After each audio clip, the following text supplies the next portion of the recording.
Something in the dark had been killing civilizations for 15,000 years, and it was still there, still waiting.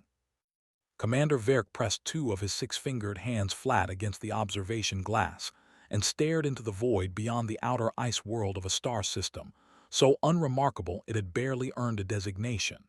He had spent 38 years in the Interstellar Survey Division cataloging systems exactly like this one.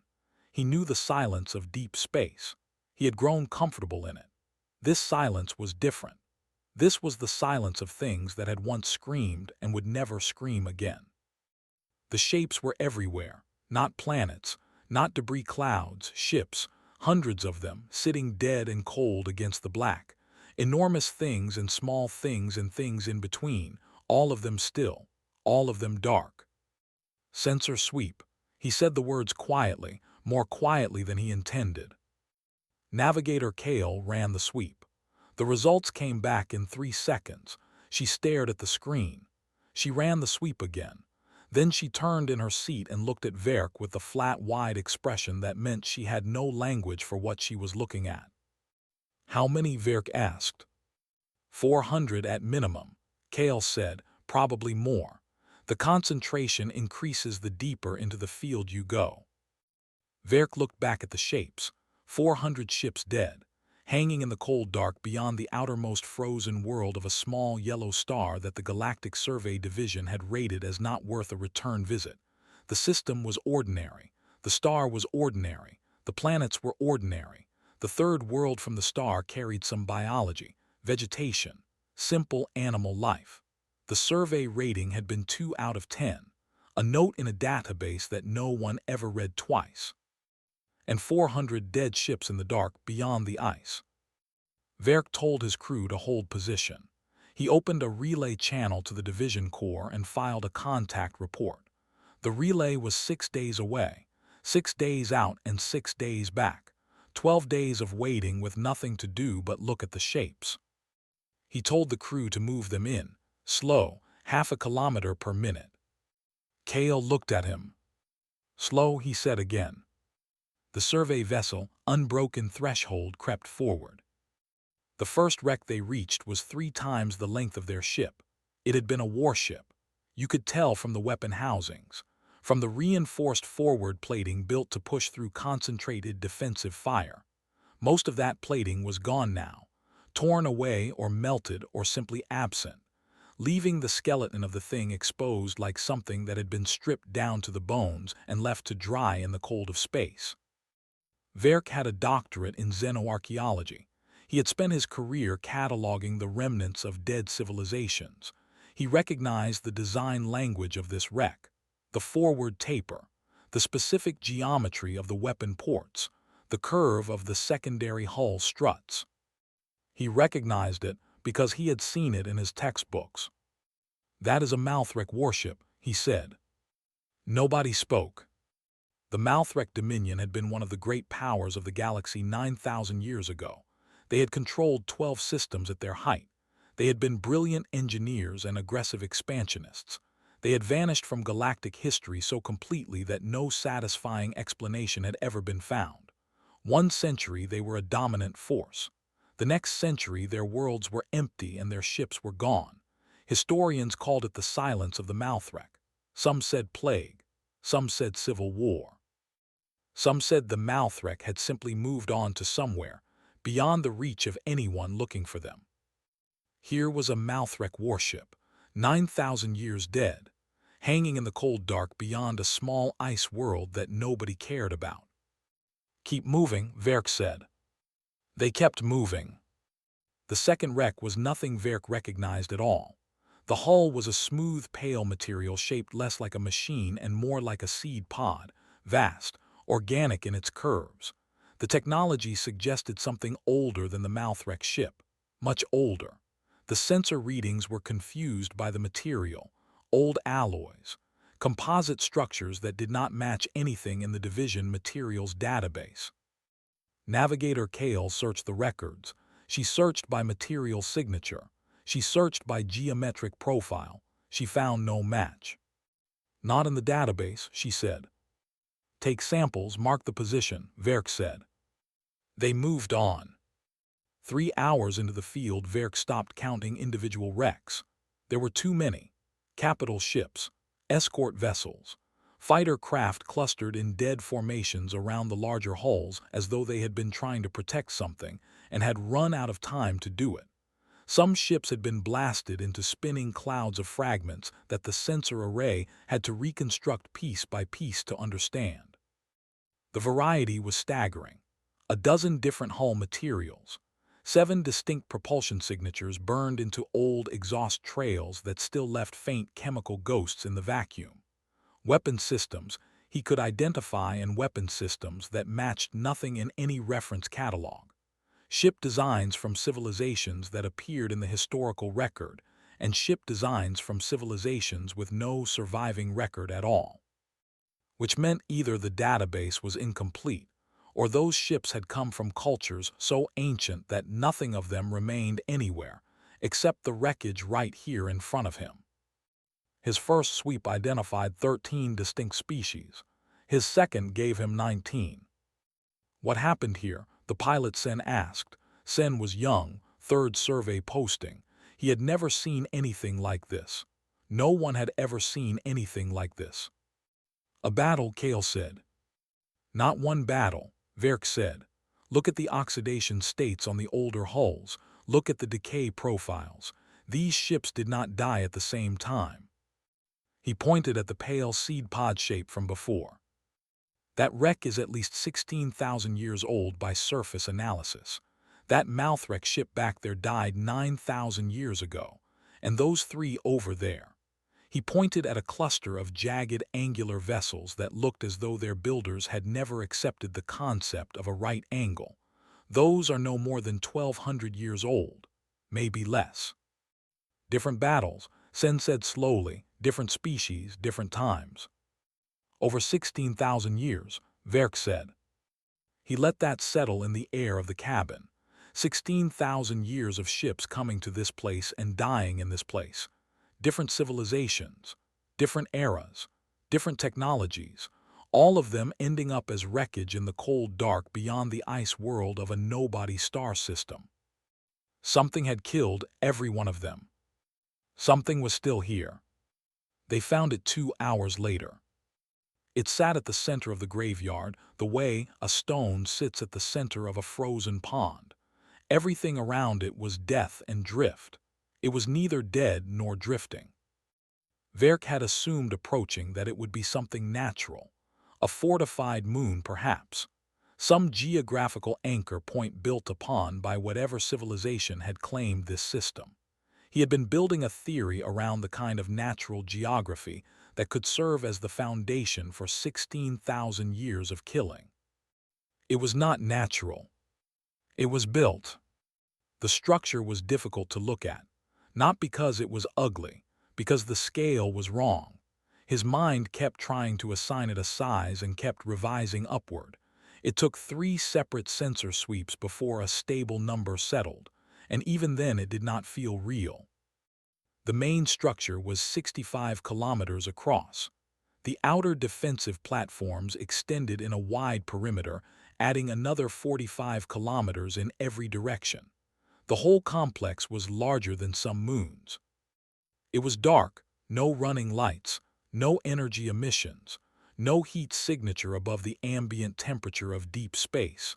The sensor array found metal and composite and something else, a material it could not classify, in quantities that were almost beyond measuring, but no power, no activity. It looked dead. It looked like everything else out here. Verk did not believe it was dead for a single second. What is it? Sen asked. A fortress, Verk said. Because it was, whatever else it was, whatever civilization had built it. It was shaped the way only military things are shaped, thick, layered, built to receive damage and keep standing. The outer plating, even darkened by age and scarred by what must have been thousands of years of impact, still conveyed mass, still conveyed solidity. This was something that had been built by someone who had decided it would not move, and who had then committed extraordinary resources to making that permanent.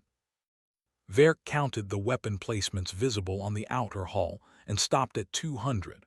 because the number was giving him a specific kind of smallness that he did not enjoy feeling. "The weapon systems are cold," Kale said, "dormant. Whatever power source this structure uses, there is no energy flowing to the weapons right now." "That is something," Sen said. "Is it?" Verk asked. The young pilot thought about that and said nothing. There were marks on the hull. Verk had them magnified. Kale put them on the main screen and they all looked at them for a long time. Not damage, not corrosion. These were deliberate, cut into the outer surface with precision. A writing system, geometric and angular, built from straight lines and specific angles repeating in patterns that Verk recognized immediately as the visual signature of recorded meaning. He did not recognize the script itself. He fed it into the linguistic database.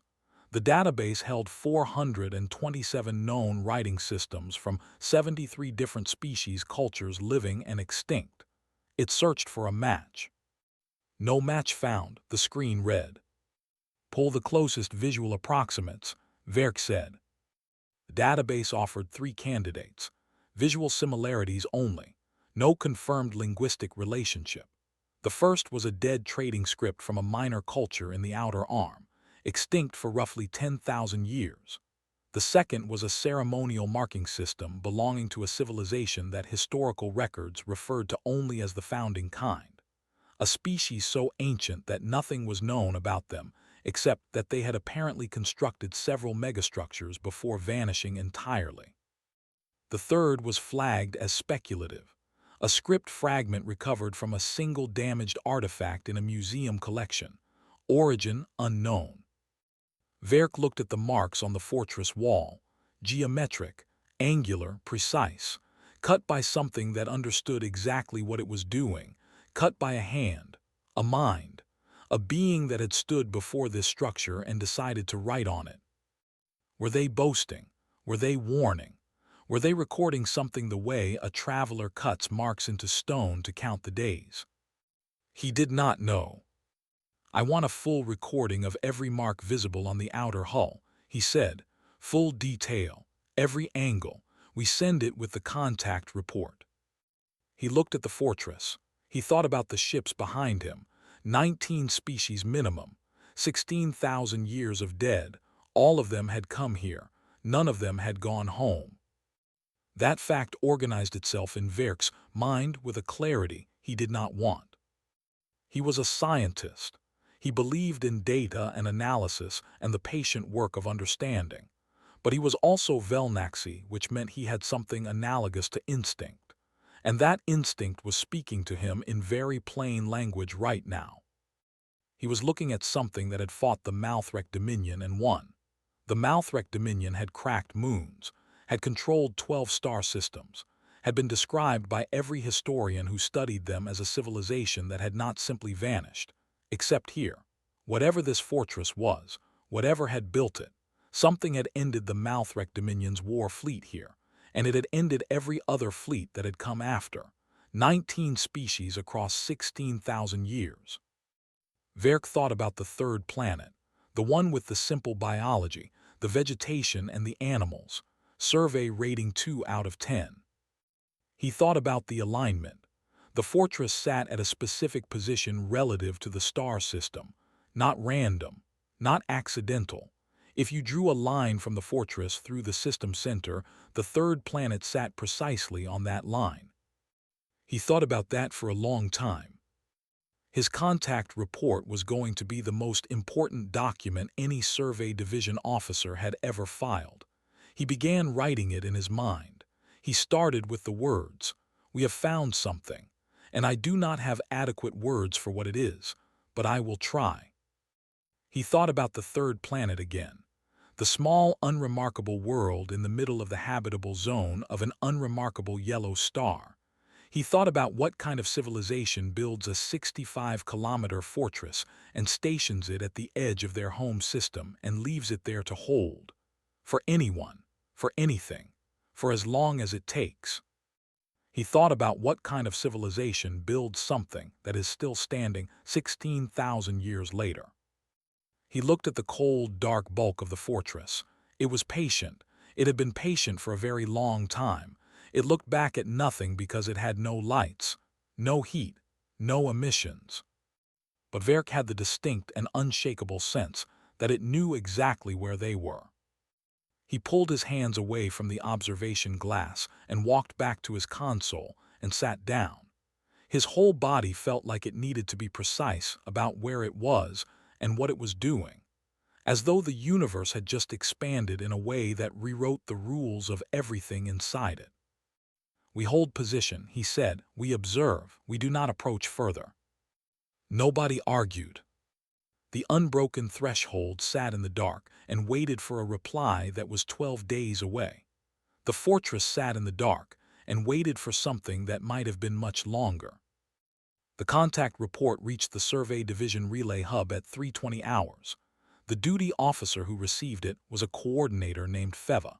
She was Orvani, which meant 4 eyes and a temperament that had no patience for things that disrupted quiet watch rotations. She opened the report because it was flagged with a priority marker she had never seen used in her 11 years at the relay. She read the first paragraph. She put down her drink. She read the first paragraph again. Then she opened the priority channel to the division director and called him at home and told him he needed to read something, and no, it could not wait until morning. The director read it. He called the Grand Survey Council. The Grand Survey Council called the Galactic Accord Liaison. The Galactic Accord Liaison was at a formal dinner and stepped outside to take the communication and never went back inside. By the time Commander Verk received his reply 12 days later, the contact report had passed through 51 different offices across 11 species governments. It had generated 124 internal memos, 3 emergency council sessions, and a classified military threat assessment that 9 different fleet admirals had signed with hands that were not entirely steady. The reply to Verk was brief. Hold position. Do not approach. Do not attempt communication. Support vessels en route. Estimated arrival 43 days. At the bottom, added by someone whose name had been removed, were 4 words. "You did right, Commander." Verk read it twice. He folded it. He went back to the observation window and looked at the fortress. 43 days. He had been watching it for 12 already. It had not moved. It had not powered up. It had not done anything except sit there being enormous and cold and covered in script that no one in the galaxy could read. Every day Kale ran a full sensor sweep. Every day the results were identical: dormant, cold, patient. He was beginning to feel that the fortress was aware of them the way a very large and very confident thing is aware of something very small. Not threatened, not curious, just aware. He did not share this thought with his crew. The support vessels were not just division ships. Verk had expected perhaps 4 or 5, a senior xenoarchaeologist, some specialist equipment, a small military escort because the division had protocols for sites containing potentially active weapon systems. What arrived on day 44 was a fleet. 42 ships, 22 of them were Velnaxi Fleet Command vessels, 9 were Orvani Science Directorate, 5 flew the banner of the Keth Accord, who had not cooperated with anyone on anything in 70 years but had apparently made an exception. The rest were a mix. Sendal, 2 species Verk had only encountered in diplomatic briefings, all of them stopping at the edge of the graveyard, all of them going quiet as the sensor sweeps came back. The fleet commander was Admiral Marin. She was old even by Velnaxi standards, and she had the face of someone who had spent decades making fast decisions and had become very good at not letting those decisions show. She came aboard the unbroken threshold because it was the only ship that had been here long enough to know anything. She sat across from Verk and read his full expanded report without saying a word. When she finished, she looked up at him. "How many distinct species in the wreckage?" she asked. 24 confirmed. Verk said, "We believe there are more we have not yet identified. The oldest debris may belong to civilizations with no surviving record anywhere." She nodded slowly. "The mouth wreck," she said. Yes, Verk said. We always believed the Malthrek simply left, she said, that they found something more compelling and moved on. Some of them did, Verk said, or tried to. The ships in the graveyard represent only a portion of their military capacity at the time of their disappearance. They sent a war fleet here, Admiral, not their whole civilization. Whatever happened to the rest of the Malthrek? Some of them came to this star system with warships and did not come back. Marin looked at the image of the fortress on the screen beside her. And it is still cold, she said. Still cold, he said. The xenolinguists arrived on day 46, 6 of them from 3 species. They set up their equipment in the largest cargo bay of the fleet science vessel and began working on the script from the fortress hull. They had Verk's recordings which were exhaustive in detail. They had every known writing system in every database any of the assembled species governments maintained. They cross-referenced and compared and pattern-mapped and argued in 4 different languages simultaneously. On day 50, their lead researcher, a very thin Orvani named Dr. Veth, came to Admiral Marin with a preliminary finding. The script was not in any database, but there were fragments in the recovered archives of the Malthrek, not of this script exactly, but of something related to it. The Malthrek had maintained records.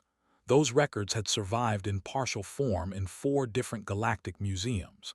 In those records, the Malthrek referenced a species they had encountered at the edge of what they called the Hollow Quarter, a region of space they believed to be uninhabited and strategically worthless. The Malthrek had a name for this species. It translated roughly with all the uncertainty of translating a dead language as something between the immovable ones and those who refused to fall. The Malthrek records indicated 2 contacts. The first had been an attempt at negotiation. The Malthrek wanted resource extraction rights in the empty star system. The response had been what the Malthrek described as a refusal delivered without appropriate deference. The second contact was the war fleet. The Malthrek record stopped there. That particular archive had no further entries. The Velnaxi and Orvani historians on the fleet found similar threads when they searched their own deep archives. The Keth Accord had a 6,000-year-old oral tradition about a star system at the edge of explored space where something terrible waited. Their ancestors had called it the sealed threshold, and the telling of it included a warning: do not approach. For what guards the door does not tire, it only rests. The Orvani archives held a brief reference in a diplomatic record from 7,000 years ago. A civilization called the Vorin had sent a trade delegation past the edge of known space. The delegation did not return. A second expedition sent to find the first had transmitted a single message back: there is a wall here and the wall has teeth and we are turning around. The Vorin had survived because they turned around. They were still alive, a small interstellar civilization in the mid-arm. The Semeth archives contained a war memorial 4,000 years old honoring a fleet of 240 ships sent to secure a region of space beyond the outer system of a yellow star. It listed names, 812 crew names. None of them had come home. The memorial called the star system the Maw of the Dark and instructed all Semeth pilots for all time to treat the region as forbidden ground. Species after species finding their thread in the same tapestry, all threads leading here, all threads ending here. On day 55, one of the Keth Accord science vessels sent a probe into the graveyard. Approved, controlled, standard procedure for a site assessment. The probe moved slowly, broadcasting a non-threatening signal, performing detailed scans of the debris. It had been operating for 7 hours without incident when its pilot, young, curious, overconfident, moved it onto a trajectory that brought it within 2 kilometers of the outer defensive platforms. This was not approved. The fortress woke up. Not fully, not the way Verk had been quietly dreading it might. No power surge, no weapons charging, no targeting systems blazing to life across every frequency. What happened was smaller than that, and somehow more frightening for being smaller. A single light came on, One light on the outermost platform, the one closest to the probe, a pale, steady blue, not blinking. The sensor board screamed. The energy reading from that single light was larger than the combined output of the entire fleet. Whatever the fortress used to generate power, it was not running low after 16,000 years. The probe pilot yanked it back. The light held steady for 11 seconds. Then it went off. The fortress went cold again. Nobody spoke on any fleet channel for almost 3 minutes. Then Admiral Marin's voice came through.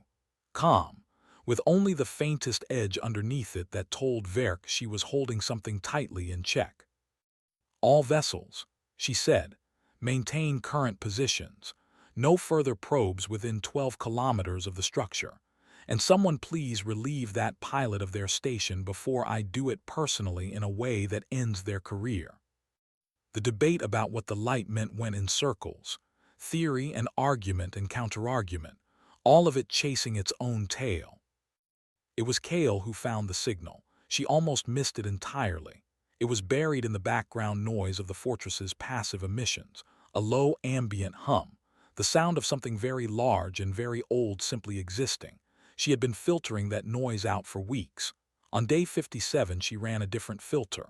One of the xenolinguists had suggested it as a possibility, and underneath the ambient hum she found something structured, not random, not the white noise of dormant machinery.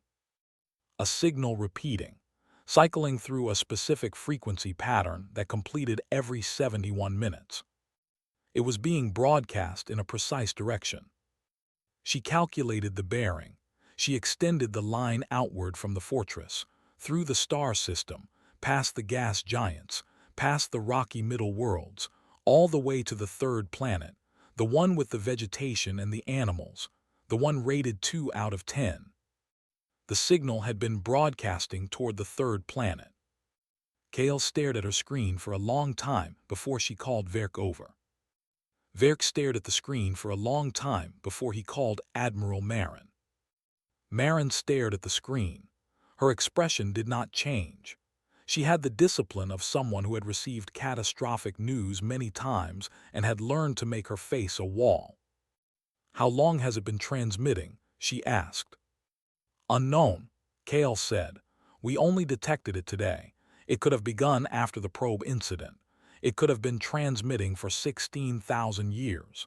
The signal strength is too consistent for us to distinguish new from continuous."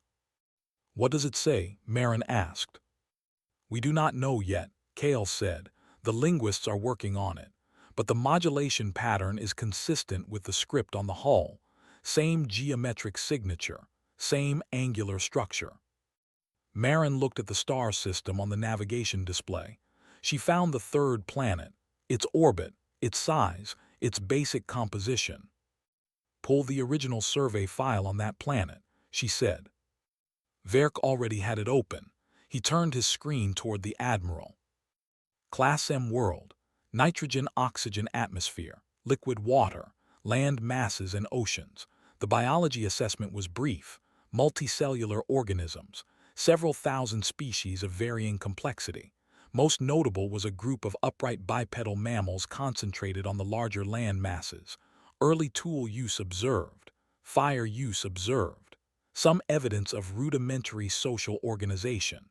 Survey rating 2 out of 10. Marin read it. She read it again. "Bipedal mammals," she said. "Yes," Verk said. The fortress had been sending signals at a planet full of bipedal mammals for an unknown span of time. Marin stood very still. Verk thought about what he had not said out loud since day one, what he had been not saying carefully and with deliberate effort for 57 days. The thought that kept sitting in his mind every time he looked at the fortress and thought about what kind of civilization builds something that does not lose. He thought about the script on the hull. Geometric, angular, not in any database. He thought about the bipedal mammals on the third planet, early tools, fire, social organization. He thought about what 16,000 years can do to a species if it starts in the right conditions. About how far a civilization can travel from fire to a 65-kilometer fortress, with weapons that can deliver a single warning shot that reads as casual. He thought about how long the signal had been transmitting. And he thought about the fact that in all his years of xenoarchaeology, he had never once encountered a fortress that broadcast signals to a world full of beings who had nothing to do with it, unless they had everything to do with it, unless they were the reason it was built, unless the fortress was not transmitting to something that was not there yet, unless it was transmitting to something that was still becoming what it was going to be. He looked at the cold bulk of the fortress. He thought about patience. He thought about what an architect builds when they believe with enough certainty in the future to construct something designed to wait for it. He thought about what you would have to believe about your own descendants across 16,000 years to leave them a fortress instead of a grave. Admiral Marin said very quietly, "I think we need to have a conversation about the third planet." Verk said nothing. The fortress said nothing. It had been saying nothing for 16,000 years, and it had been absolutely right to do so. The Galactic Accord met in emergency session on the 64th day. The chamber held representatives from 34 species governments. It was a large room built for large disagreements, and it had seen both across its 500-year history.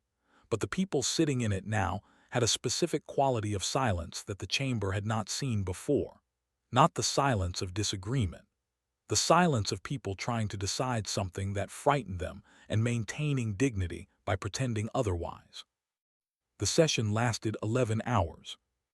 The debate was long and circular, and it kept returning to the same two positions, the way all genuinely hard arguments do, because both positions were reasonable, and neither was fully right. The first position was this: the fortress was dormant. It had been dormant for an unknown but very long period. It had delivered one warning response when provoked, and when the provocation ceased it had gone dormant again. This was consistent with a defensive structure, not an aggressive one. A defensive system built to protect something, still protecting it 16,000 years later. The correct response was caution, study, patience. If the signal to the third planet was significant, the correct response was to understand why, before acting on anything. The representative making this argument was Velnaxi. Specifically, it was Admiral Marin who had been recalled to give her report in person. She stood at the chamber floor with the posture of someone who had slept badly for 64 days and was not interested in being contradicted. The second position was this: the fortress was a weapon of unknown capability, unknown origin, unknown intent, sitting at the center of a killing field documenting 16,000 years of offensive military action against anyone who approached it. The single warning response had been delivered with energy output exceeding the entire assembled fleet. The fleet, 42 ships, 9 governments, and the fortress had matched that with one light lasting 11 seconds. What happened when it used all of its weapons? What happened when it decided the Accord's fleet was no longer welcome in the graveyard? Every civilization that had ever come here was dead or had retreated and never returned. The correct response was to destroy it before it destroyed them. The representative making this argument was Keth. His name was Grand Speaker Dorath, and he was very old and had the specific intensity of someone who had spent a career being right about things that others dismissed. "The oral tradition of my people," Dorath said, "warns us, do not approach. For what guards the door does not tire, it only rests. We have been approaching for 64 days. We have 42 ships sitting in the killing field. The only question that matters is whether we have the capability to destroy it before it fully wakes and adds our fleet to its collection." Marin looked at him from across the chamber floor. "And if we cannot destroy it, if we try and fail, what have we accomplished beyond confirming to whatever controls that fortress that we are enemies?" "Then we confirm what it already believes," Dorath said. "Everything that came here was treated as an enemy. That is the record of this site. We did not write that record. We only found it." The chamber argued for 11 hours. The vote at the end was not clean. 18 governments voted to send a strike force and attempt to destroy the fortress. 12 voted for continued observation and study. 4 abstained, which in Galactic Accord terms meant they believed both options were wrong and wanted that on record. 18 was enough. The strike force would be assembled. 65 ships, 7 capital vessels from the Keth Accord military, which was the most powerful fleet any government was willing to commit. Estimated assembly time 95 days. Estimated transit time 35 days. 130 days total. Marin sent a message to Verk. It said, "Hold position.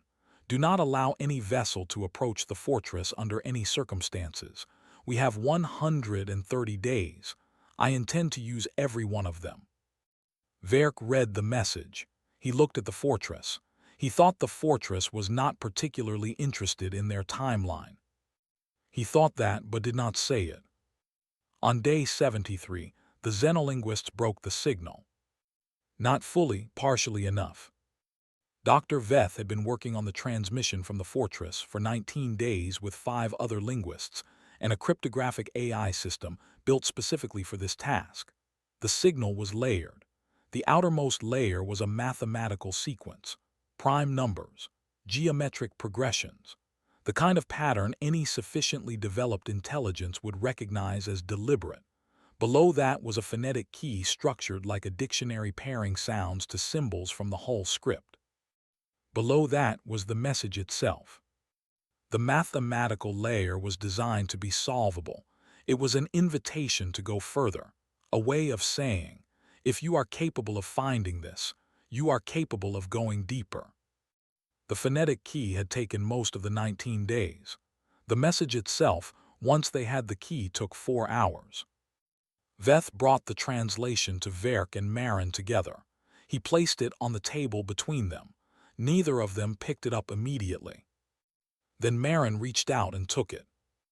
The translation was not long. The original message, in the whole script and in the broadcast signal both, was brief by the standards of any civilization's most important documents. It read as follows: "This place belongs to those who made it. We are gone, but we are not gone. We have left what we were so that what comes after us will know where to stand. The system is ours. The wall stands. If you are reading this and you are not ours, understand what the graveyard means. It means we do not move. It means we have never moved. It means we will not move.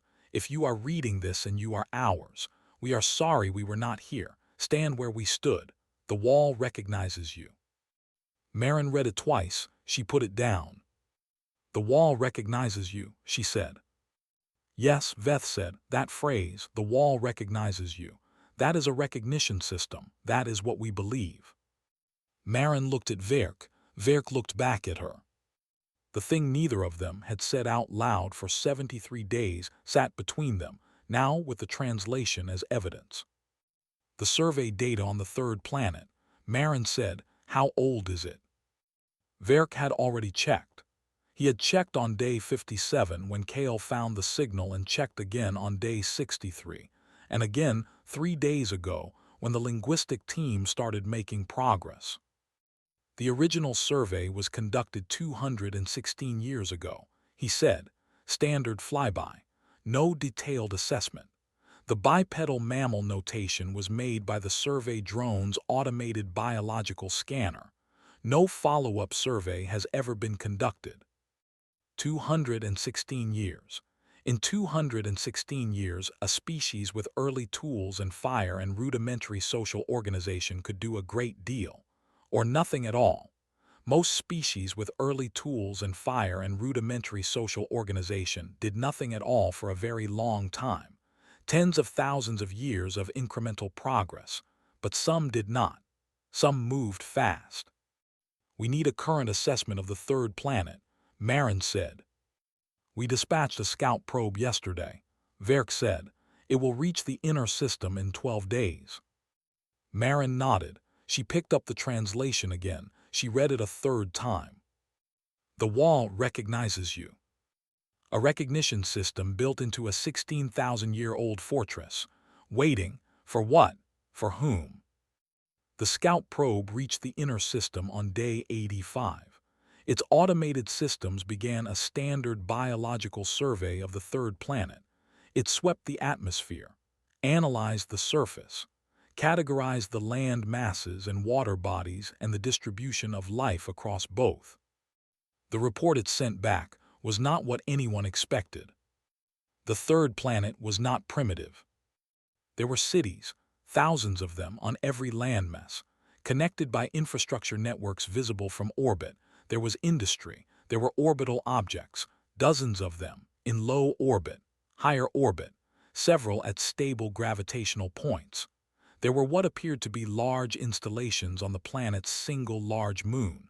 There was debris in the outer system suggesting regular travel beyond the inner planets. And there were at the very edge of the probe's sensor range, what appeared to be the engine signatures of spacecraft. The bipedal mammals had not spent 200 years sitting by fires. They had cities, they had orbital infrastructure, they had spacecraft, they were spacefaring. Veth read the probe report and sat very still. They are not a primitive species, she said. They were, Verk said. 200 years ago they were. 200 years, Veth said. She understood what that meant. Every linguist understood history. 200 years was nothing. 200 years was the blink of an eye in civilizational time. For a species to progress from early fire use to orbital capability in under 200 years was not impossible. But it was extraordinary. The standard developmental curve for a spacefaring species, once they achieved reliable combustion technology, was 600 to 1,000 years to first orbit. These ones had done it in less than 200. She thought about the signal broadcasting toward that planet, broadcasting for an unknown number of years. She thought about what the message said, if you are reading this and you are ours. She thought about a recognition system waiting inside a dormant fortress. She thought about a civilization that built something 16,000 years ago, left a message in it, aimed a transmission at a small world where something was in the process of being born, and then waited, patient, impossibly patient. They are going to come here, Veth said. Not yet, Verk said. The probe assessment suggests early spacefaring capability, interplanetary possibly, not interstellar, not yet. Veth agreed. She looked at the probe report, at the cities and the orbital infrastructure and the moon installations. They are moving fast, she said. The transmission reached the human monitoring station on the edge of the solar system on what humans called a Wednesday. The station was designated Horizon 7. It sat in a stable orbit far beyond the last planet. One of 8 automated listening posts humanity had positioned at the edges of the solar system 18 years ago as part of the Outer System Alert Network. The network had been built to detect incoming signals and objects and anything else moving toward the inner system from the dark.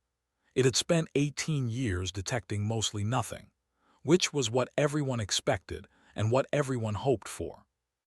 Horizon 7's antenna array caught the signal on a routine sweep. The onboard intelligence flagged it, not as a threat. The signal was not moving, not a projectile, not an object on an intercept course.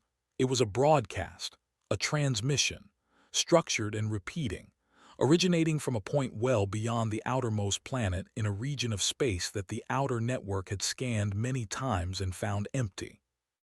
The intelligence ran standard signal analysis.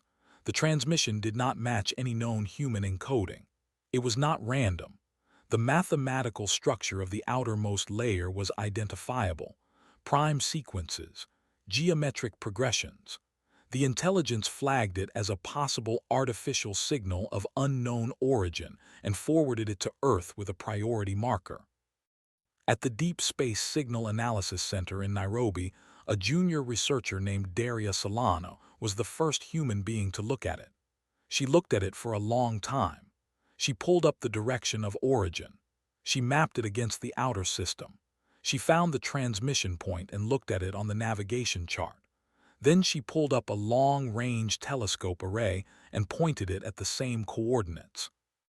The telescope found wreckage, hundreds of pieces of wreckage, and something else sitting at the center of the wreckage, large enough to register as a solid mass on the optical array, dark, still, no visible emissions. Solano stared at her screen. She was 27 years old and had wanted this job since she was 8. She had imagined more times than she could count what it would feel like if the arrays ever found something real. She had not imagined it would feel like this. Like the dark outside, the window had always had something in it. Like something had always been there, waiting for her to look up. She reached for her supervisor's extension. Her hand was completely steady. She was surprised by that. And then she thought about it for a moment and was not surprised at all. The debate about whether to send a ship took 14 days, not because humanity was slow, because humanity was thorough, and because the signal analysis team had found the mathematical layers in the transmission and started pulling them apart, and because every layer they pulled open revealed something new, and because every expert with credentials and an opinion wanted to be in the room when the next layer came apart. By day 5, they had the phonetic key. By day 9, they had a working translation of the outermost message. By day 10, the argument stopped being about whether to send a ship and started being about which ship and who would be on it. The translation had done that. Specifically the last 4 words of it. The wall recognizes you. That phrase had moved through the xenolinguistics team, and then the signal analysis team, and then 3 different government science committees, and finally the director of the United Earth Space Agency, who read it at 6 in the morning with a cup of tea and sat quietly for a long time before calling her deputy and saying, "We are going to need a ship." The ship they sent was called the Euphrates. It was not a warship. Humanity had warships, small ones built in the last 45 years as the solar system got more complex and the outer settlements required protection from the occasional disagreement about resource rights. The Euphrates was not one of those. It was a deep space research and survey vessel, the best one Earth had, fast, well-equipped, built to go far and stay out for a long time. The crew was 9 people. Commander Adiz Naji was in charge. She was 44, Ghanaian, had spent most of her career surveying the deep moons of the outer planets. She was the kind of person who read a situation quickly and only spoke after she had something worth saying. Her crew trusted her, which in the close quarters of a deep space vessel was the only currency that mattered. The science lead was Dr. Haruto Mori. He was Japanese, 53, had built his career on xenolinguistics despite the fact that until 4 weeks ago there had been no confirmed xenolinguistic material to work with anywhere. He had spent decades preparing for a moment everyone told him would never come, and he had the specific quality of someone who had been right about something for a very long time and was now watching the evidence arrive. He slept 4 hours a night and talked almost continuously.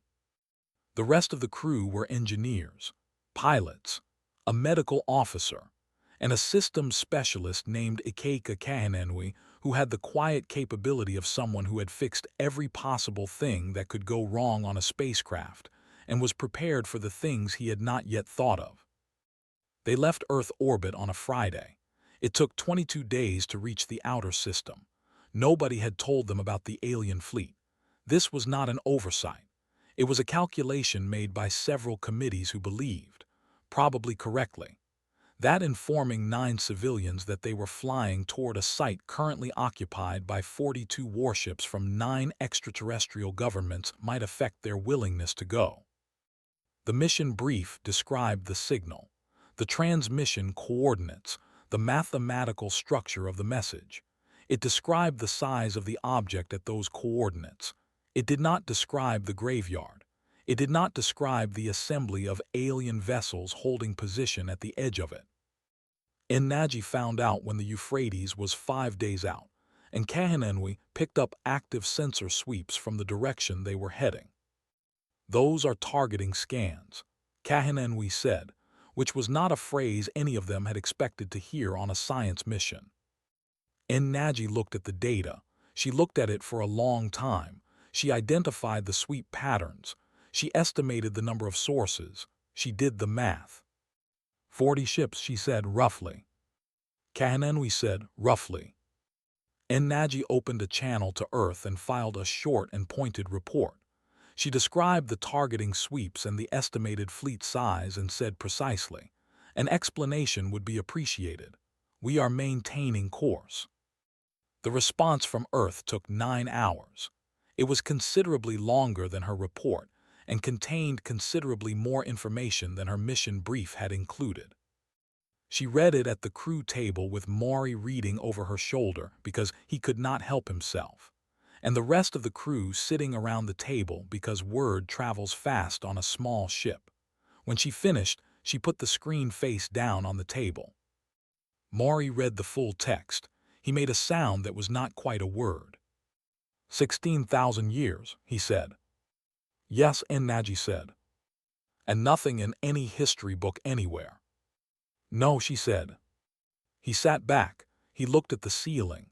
16,000 years ago, our ancestors were inventing agriculture, some of them anyway. Some of them, Ennaji said. The ones we know about. Maury looked at her. She looked back at him. Keep moving, she said. The graveyard was worse than the report had described. Reading about hundreds of dead ships was one thing. Passing through them was another entirely. The Euphrates moved slowly, Ennaji holding them to a crawl, and for 4 hours the crew sat at the observation ports and said almost nothing. The scale of it was wrong in a way that resisted processing. Not just the number of wrecks, the variety of them, shapes that made no sense by human engineering logic, materials that caught light in ways materials should not, weapon systems on dead hulls that were still clearly recognizable as weapon systems even though they resembled nothing humanity had ever constructed, all of it dead and cold and turning very slowly in the dark. Kahanenwi found the Malthrek warship, the one Verk had identified on his first day. 9,000 years of drift had moved it only slightly from where it died. He put it on the main screen, and nobody spoke about it for almost 2 minutes. Something killed that, the pilot sergeant Amara Diallo said finally. Something killed all of it, Maury said. Something that is still here, Diallo said. Yes, Ennaji nodded. She turned back to the navigation display. She kept them moving. She noticed that Diallo did not slow down. She noticed that none of her crew, despite everything, suggested turning back. She filed that away without comment. The alien fleet picked them up when the Euphrates was 3 hours from the fortress. The contact was immediate. A tight beam transmission aimed precisely at their ship, which told Ennaji the fleet had been tracking them since they entered the graveyard. She accepted the signal. The translation software Earth had loaded before departure processed it in near real time. The message came from something calling itself the Galactic Accord Observation Fleet. It identified itself. It ordered the Euphrates to stop and hold position. It stated the region was under Accord jurisdiction pending a security determination, and unauthorized vessels were not permitted to proceed. Ennaji read it. She keyed her response. This is Commander Adiz Ennaji of the United Earth Research Vessel Euphrates. The transmission we are investigating originated from within our home solar system. We are proceeding to investigate a signal received in our own system. We will do so without hostile intent.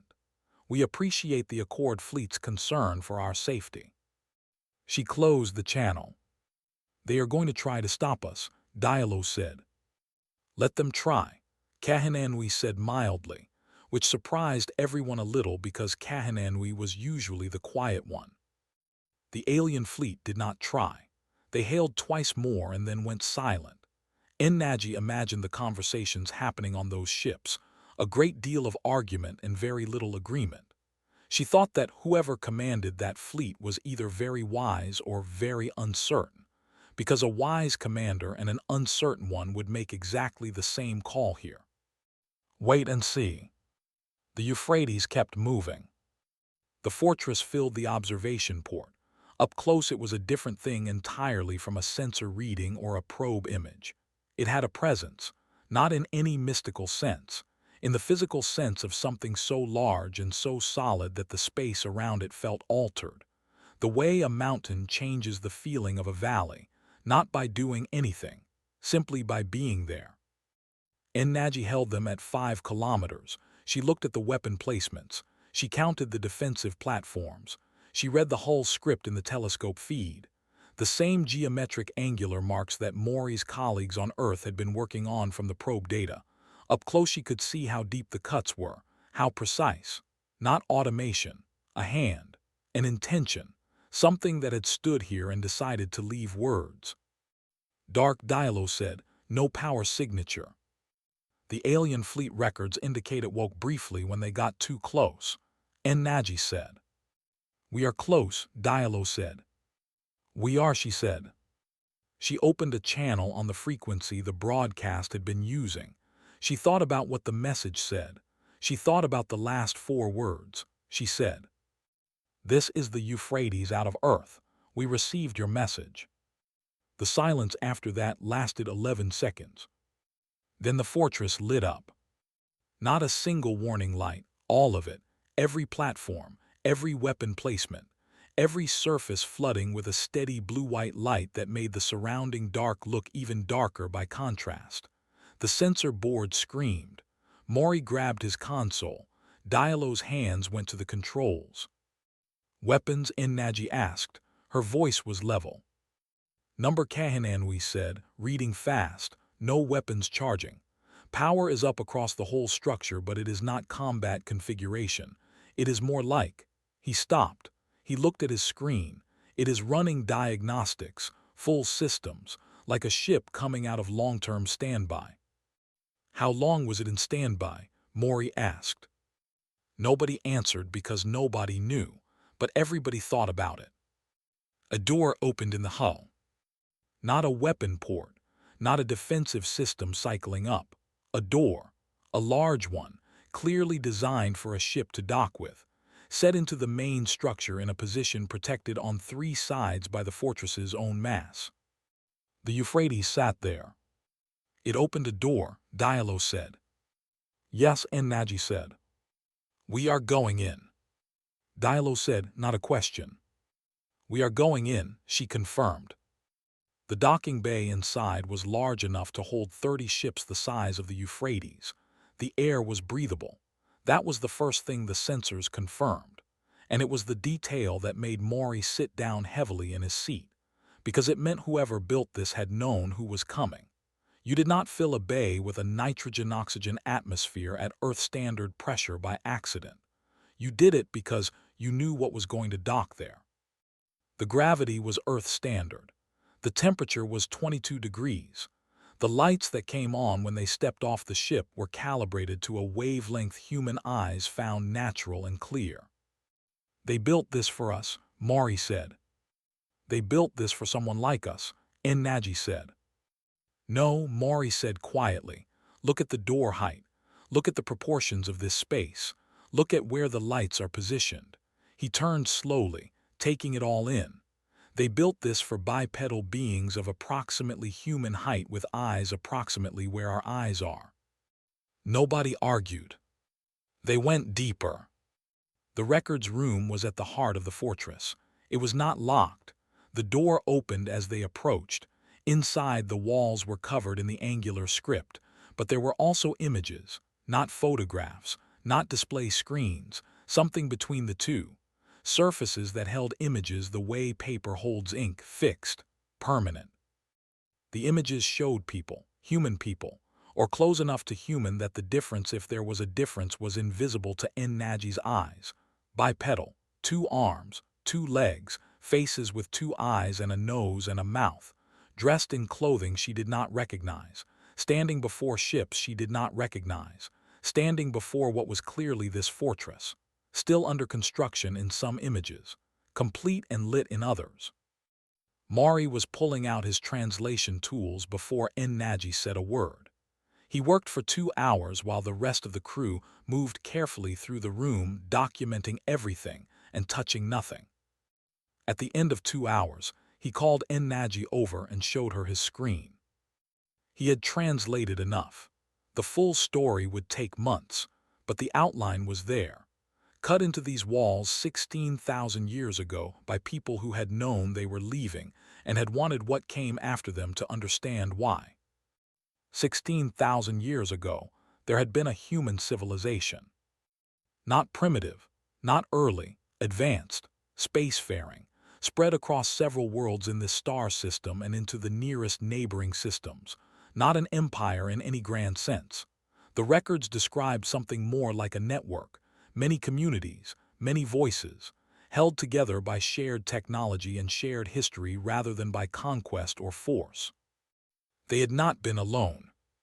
The galaxy then as now was full of other civilizations. Most of those civilizations had looked at the small human network and seen something to be taken. Resources, space, something. The wars had been long. The records described them without self-pity and without decoration. The way people who have survived terrible things sometimes describe them plainly, because the weight of the event does not need embellishment. The human civilization had come close to destruction 3 separate times. 3 separate times enemies had reached within striking range of the home world. 3 separate times something had stopped them. After the 3rd time, the survivors had made a decision. They built the fortress. They called it in their own script something that Maury translated first as the final answer, and then revised to the phrase that ends the argument. They built it over decades. They poured everything they had learned about war and defense and endurance into it. They designed it to operate without them, to maintain itself, to protect the system from anything that came, for as long as the materials and the power and the engineering could hold, which turned out to be longer than any of them had apparently thought possible. They built into it a recognition system, biological signature keyed, that would identify the descendants of the builders and open for them alone. Then they left. Not all of them. Some stayed on the home world, starting over, going back to simpler things, waiting to grow again into whatever came next, but most of them left, went deeper into space, beyond the reach of the enemies that had broken them, looking for somewhere safe, looking for somewhere new. The records did not say where they went. The last entry in the records room simply read, "We will not return, but you will be here. You are always going to be here. We left you the wall holds. It has always held." Naji read it on Maury's screen. She read it a second time. She looked at the images on the walls, at the faces of people who had been dead for 16,000 years and looked enough like her that she could have passed them without a second glance. Her ancestors had nearly been erased from the galaxy before agriculture, before cities, before any history humanity had ever written. Some part of her civilization, some part that had never appeared in any book, had risen and fought and broken and made the hardest decision available, and had left the wall standing. And the wall had held every single time. She thought about the graveyard outside, about the Malthrek Dominion and the Keth oral traditions and the Semeth memorial and 22 other species and 16,000 years of trying. She thought about what the fortress had communicated to all of them without ever saying a word. She thought about the strike fleet that was now, she checked her count, 69 days away. She straightened up. "Maury," she said, "how long to translate the technical documentation? The weapons systems, the defensive architecture, how it all works." Maury looked at her. "You think we should learn to operate it?" "I think," Naji said, "that it belongs to us." She said it simply, without drama, the way a person states something that is just true. Maury was quiet for a moment. 5 weeks, he said, maybe less. "Start now," she said. The first thing Naji did after reading the records was sleep for 6 hours. Maury found this extraordinary. He had not slept properly in 4 days and had no intention of starting. The records room had more walls and every wall had more script, and he was not going to stop until he had read all of it or his body made the decision for him. Naji slept because she had learned over 20 years of long missions in difficult environments that decisions made on an empty and exhausted mind were the kind of decisions you spent the rest of your career explaining. She had a strike fleet coming and 69 days to be ready, and she needed to be sharp for every one of them. She woke up and went to find Kahinenui. "Tell me what you know," she said. Kahinenui had spent the 6 hours doing what Kahinenui did, walking around a system until he understood it. The fortress was enormous, but its logic once you began following it was clean. Military engineering had a clarity that civilian engineering sometimes lacked. Everything had a purpose, everything connected to something else. No waste, no decoration, no feature that did not serve a function. "The power source is in the deep core," he said, walking Naji through the schematics he had compiled. "I do not yet fully understand what it is. Something that should not still be running after 16,000 years, but here we are. The weapon systems are distributed, not centralized. There is no single point you could disable to take them offline. You would have to eliminate each placement individually. And there are." He paused. "How many?" Naji asked. "On the main structure, 260 confirmed active placements on the outer platforms. Another 210. He stopped walking. He turned to face Naji. "But that is not the most important part." "Tell me the most important part," Naji said. He pulled up a map on his screen. The map showed the graveyard, the full debris field, rendered in sensor data and color-coded by mass and material. "I ran a detailed scan of everything in the debris field, every object, every fragment, every dead ship." He tapped the screen. A significant portion of what the alien fleet had cataloged as wreckage changed color, distributed throughout the field, not clustered, spread evenly, almost geometrically, across the entire volume of the graveyard in a pattern that was not random at all once you viewed it from directly above. "Weapons platforms," Naji said. "Disguised as wreckage," Kahinenui said, "covered in debris, coated in materials that register as dead metal on any standard scan. They have been sitting in that field for an unknown duration. The oldest by material analysis are at least 11,000 years old. They have been dormant, cold, completely invisible to anything that was not specifically searching for them." Naji studied the map. The fortress was not just the fortress. The entire graveyard was the fortress. Any fleet coming in force would move through the debris field to reach the main structure.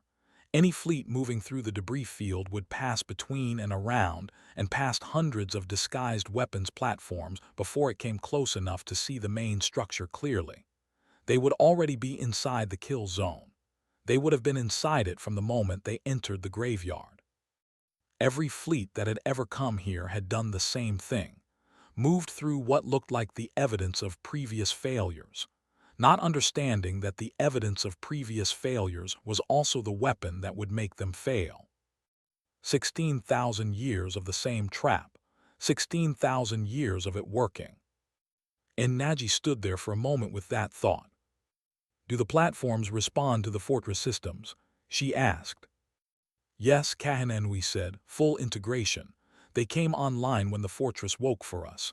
They are currently in standby, waiting." "Can we control them from inside the fortress?" Kahinenui looked at her steadily. "Yes." Naji nodded. She went to find Mori. On day 34, Naji opened a communications channel to the alien fleet. The response came from Admiral Marin, which told Naji that the Velnaxi were still the most measured voice in the fleet, and that Marin had made sure she was the one handling contact. The translation software managed the exchange in near real time, rough at the edges but functional. Naji introduced herself. She told Marin what they had found inside the fortress. Not everything, not the weapons platforms, not the technical details, but the history, the records, the story of the civilization that had built this place and why. Marin listened without interrupting. When Naji finished, Marin was quiet for a long time. "You are saying this structure belongs to your species, Marin said. I am saying this structure was built by our ancestors to protect our home system. Ennaji said. That is what the records show.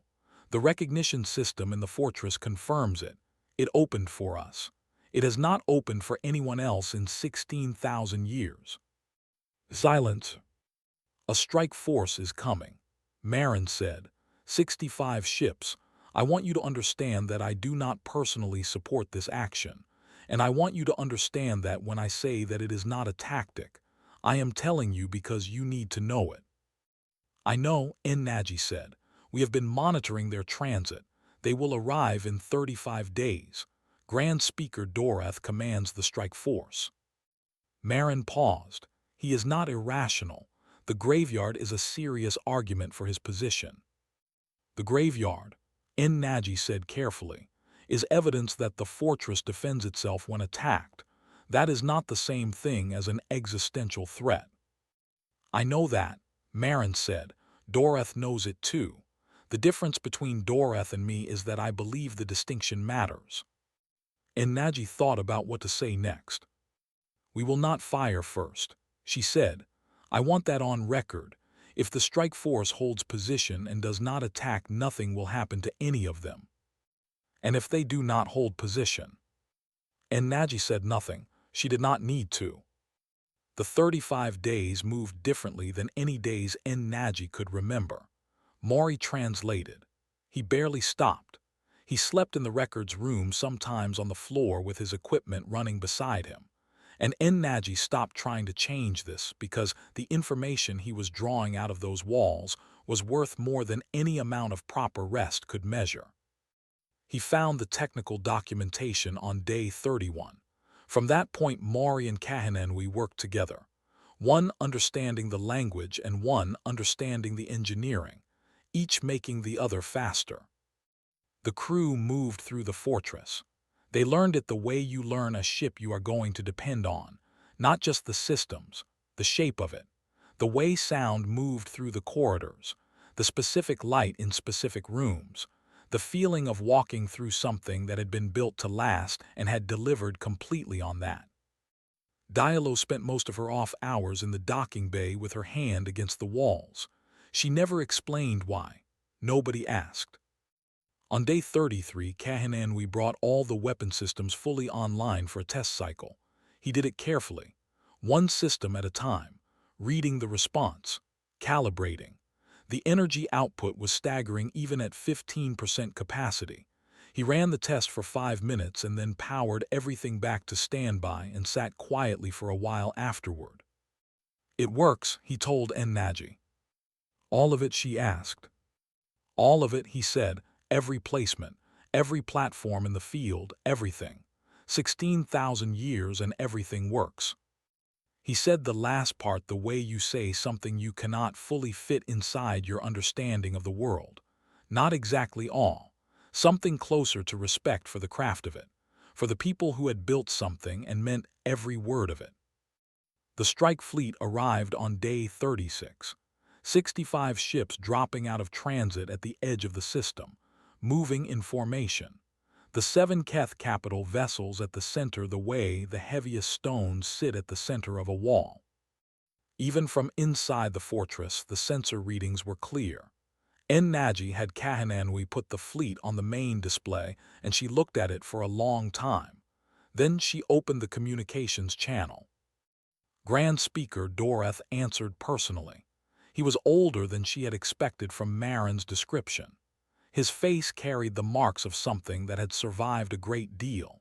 He looked at Ennaji with the expression of someone who has been given important information and is still deciding whether to accept it.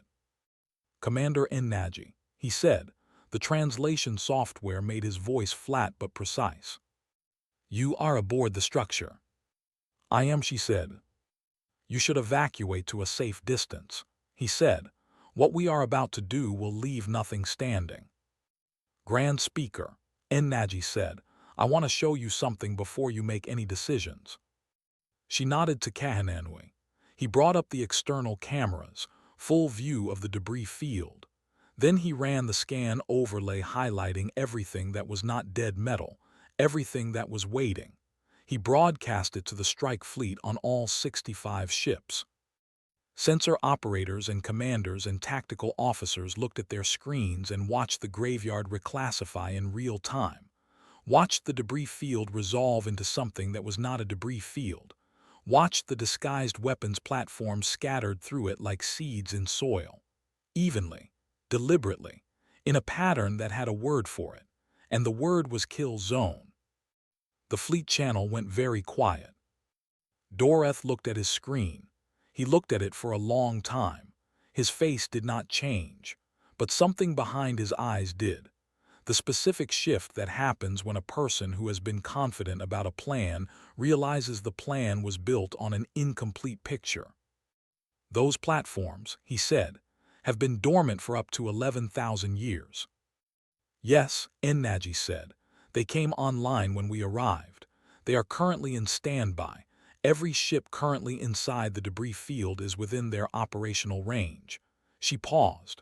Grand Speaker, your fleet entered the graveyard to approach the fortress. I want you to understand that the moment you crossed into the field you were already inside the defensive perimeter. Silence. You are telling me, Doreth said slowly, that we are already inside it.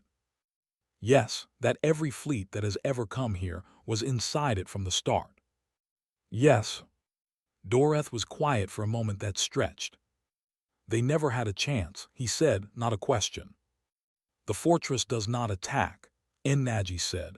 It has never attacked. Everything in the graveyard came here and chose to fight. The fortress simply ensured that choice had a permanent outcome.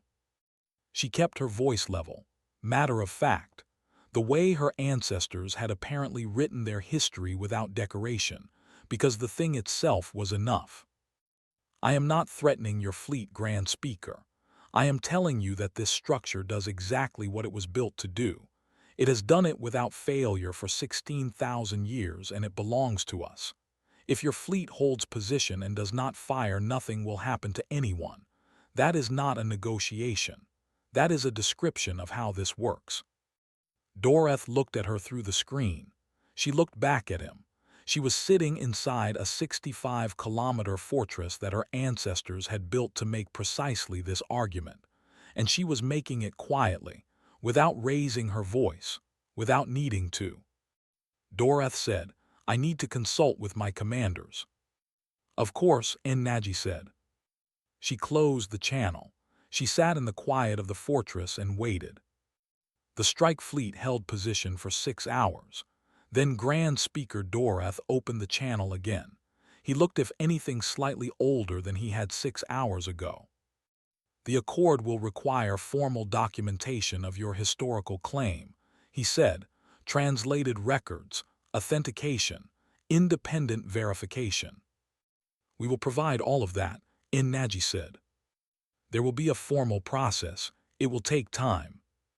We understand. Doreth looked at her. Something in his expression had shifted. The specific thing that shifts when a person stops arguing and starts accepting. Not comfortable acceptance. The kind that comes from being shown something true that changes the shape of everything you thought you knew. The Malthrek Dominion, he said. They were the most powerful civilization in this galaxy for 2,000 years. Yes, Ennaji said. And they came here. Yes. And they lost. Ennaji said nothing. The graveyard said it for her. Doreth was quiet for a moment. Who were your ancestors, Commander? It was an honest question, not hostile. The question of someone genuinely trying to fit a new piece into a picture that had just become much larger. I do not fully know yet, Ennaji said.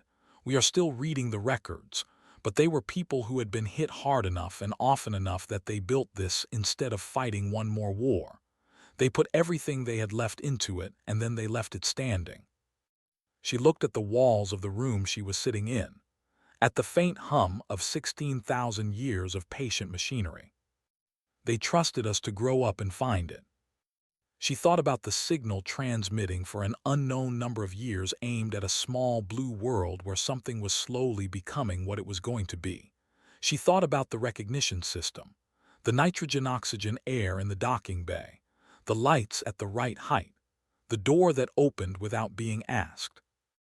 Not exactly a gift, not exactly a weapon, something between the two, a foundation, an argument made in metal and composite and 16,000 years of silence that said, "We were here, we were real, we did not fall, and neither will you." "The accord will stand down," Doreth said for now, pending the formal process. "Thank you, Grand Speaker," Naji said. The channel closed. That evening, Naji stood at a viewport on the upper level of the fortress. The graveyard was visible from here, hundreds of dead ships turning slowly in the dark, lit now by the fortress's running lights. The first time in who knew how long this field had been anything but cold and black. The light changed the wreckage, made it look less like a warning and more like a record, evidence of something true, left in the dark for anyone honest enough to read it. Diallo came and stood beside her. She had coffee. She had discovered that the water recyclers in the fortress were still functional and had adapted them to the ship's supplies in about 3 hours because Diallo was that kind of person. She looked at the graveyard. 24 species, she said. At least, Naji said. 16,000 years. Yes. Diallo drank her coffee. We were farming, she said. When they built this, somewhere on Earth somebody was just figuring out how wheat worked. Some of us were, Naji said. Diallo was quiet for a moment. The ones who built this, the ones who left, do you think they made it, wherever they went? Naji had thought about this. She had thought about it a great deal in the last 36 days. She did not have an answer that was anything more than hope dressed up as theory. I think they were the kind of people who built things that last 16,000 years, she said. I think people like that tend to be very hard to finish off. Diallo nodded. She seemed to find that sufficient. They stood there together in the light of the fortress, looking out at the long dead fleet of the galaxy's history of trying, and at the stars beyond it, cold and countless and full of things that were still unknown. The fortress hummed quietly around them, patient, proven, theirs. If this story left you with something you cannot quite shake loose, that is exactly what it should do. Hit the like button if humanity holding the line across 16,000 years of silence moved something in you. Subscribe to the channel so you never miss stories like this one. Every week there are more tales of species that underestimated what we are. More moments where the universe finds out exactly who is standing on the other side of that door. Subscribe now and be here for every one of them.